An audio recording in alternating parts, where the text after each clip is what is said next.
Sir, आज जब कोई मरीज किसी प्राइवेट हॉस्पिटल की इमरजेंसी में जाता है तो मानो घर की बचत, गहने, जमीन सब कुछ बेचने की नौबत आ जाती है।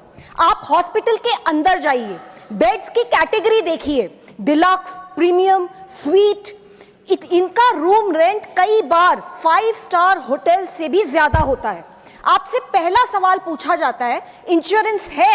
जैसे ही जवाब हाँ होता है, मीटर चालू हो जाता है। कमरे में पहुंचते ही thermometer, disposable gloves, mask, sanitizer सब कुछ बिल में जोड़ दिया जाता है। हम डॉक्टरों के इलाज पर सवाल नहीं उठा रहे हैं, हमारी जिंदगी बचाते हैं, वो भगवान समान है। डायग्नोस्टिक टेस्ट बिल्कुल जरूरी हो सकते हैं, लेकिन कई बार हॉस्पिटल्स के दबाव में बढ़ा चढ़ाकर लिखे जाते हैं। जेनरिक की जगह महंगी ब्रांडेड मेडिसिन लिखी जाती हैं जो बाहर 15 to 20% डिस्काउंट पर मिलती हैं, लेकिन हॉस्पिटल में पूरी कीमत पर बेची जाती हैं। नर्सिंग चार्ज, डॉक्टर विजिट फी, रूम रेंट सब कुछ इतना महंगा।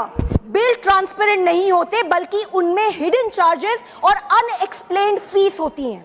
इंश्योरेंस कंपनियां भी इससे अलग नहीं हैं। प्रीमियम इतना बढ़ रहा है कि लोग पॉलिसी लेकर भी छोड़ने पे मजबूर हैं।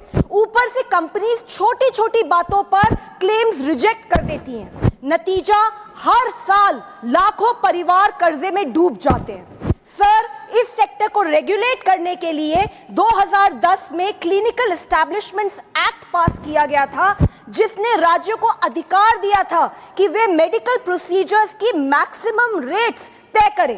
लेकिन आज भी सिर्फ 12 राज्यों ने इस कानून को अपनाया है। यहां तक कि देश की राजधानी दिल्ली ने भी ये कानून नहीं अपनाया। इसलिए सर, मेरी मांग है, नंबर 1, क्लिनिकल एस्टैब्लिशमेंट्स एक्ट को सभी राज्यों में मैंडेटरी बनाया जाए। 2, इमरजेंसी केयर में कानूनन इलाज पहले, बिल बाद में। 3, हॉस्पिटल्स में ट्रांसपेरेंट एंड रीजनेबल बिलिंग होनी चाहिए। नंबर 4, इंश्योरेंस प्रीमियम हाइक्स पर सख्त निगरानी हो। सरकार की जिम्मेदारी है कि प्राइवेट हॉस्पिटल्स में भी इंसान को इंसान माना जाए, कोई रेवेन्यू मॉडल नहीं। Sir, this is very important for the health of our nation. Thank you sir.